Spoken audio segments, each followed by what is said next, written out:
আজকে ধানমন্ডি 32-এ দ্বিতীয় দিন। আজকে অনেকটা স্বাভাবিক।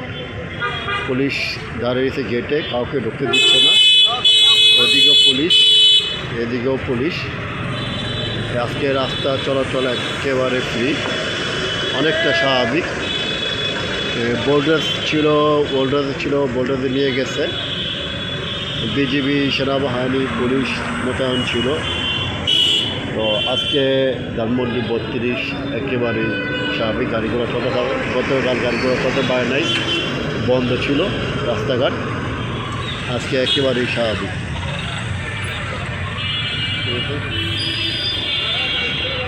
মানুষ চলাচল করতেছে, মানুষ ঢুকতে চায় কিন্তু মানুষকে ঢুকতে দিচ্ছে না। আজকে যে একটা রায়ের দ্বিতীয় দিন আমি একটু দেখালাম। আল্লাহ হাফেজ।